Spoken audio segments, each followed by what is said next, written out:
NENOMATICA, where mathematics meets YouTube excellence. We will prove a beautiful identity about fractional parts, step by step, with rule boxes and clear highlights. First, we present the example statement. Step 1. Rule. Definition of the fractional part. It says, x equals floor of x plus fractional part of x. We'll display that clearly. Step 2. Rule. Isolate the floor function. From the definition, floor of x equals x minus fractional part of x. Let's write it and highlight the changed part. Step 3. Rule. Apply the same identity to any input u. So floor of u equals u minus fractional part of u. We apply it to 2x and to x plus 1/2. Step 4. Rule. Hermite's identity. It tells us that floor of 2x equals floor of x plus floor of x plus 1/2. We'll place the identity and pose a quick challenge. Step 5. Rule. Substitution. Replace each floor term using our earlier expressions. That gives 2x minus fractional part of 2x equals x minus fractional part of x plus 1/2 minus fractional part of x plus 1/2. Step 6. Rule. Algebraic simplification. Combine like terms and move them appropriately. Notice x plus x equals 2x on the right, which cancels with the left side 2x.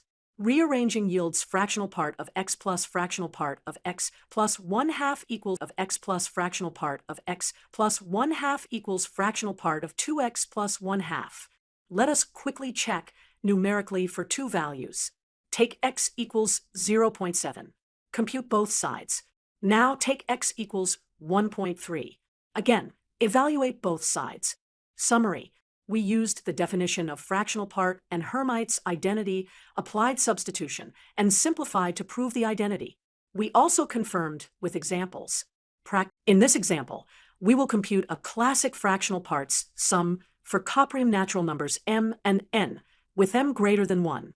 First, we display the example. Here is the expression we want to evaluate. Step 1. We simplify the last term.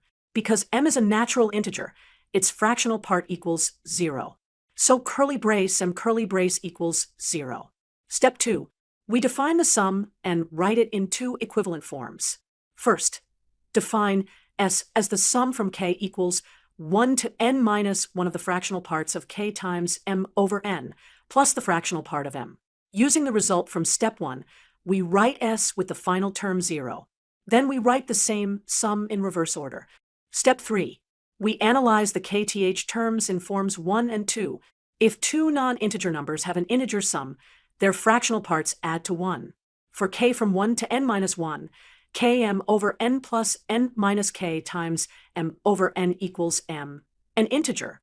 Therefore, the sum of the corresponding fractional parts equals 1 for each k. Step 4. We add equations 1 and 2 pairing terms. Each pair contributes 1, and there are n minus 1 such pairs, so 2s equals n minus 1. Finally, divide both sides by 2 to get s equals n minus 1 over 2. That is our result. Great work. Great work. As a quick check, this value does not depend on m as long as m and n are coprime. Summary. We used 4 key ideas. 1. The fractional part of m equals 0. 2. Define the sum in two orders. 3. Pairwise terms have fractional parts that sum to 1 because their sum is an integer. 4. Adding both orders gives 2s equals n minus 1. Hence s equals n minus 1 over 2. Thank you for watching. Don't forget to like, subscribe, and hit the bell icon for more math lessons. NENOMATICA, where mathematics meets YouTube excellence.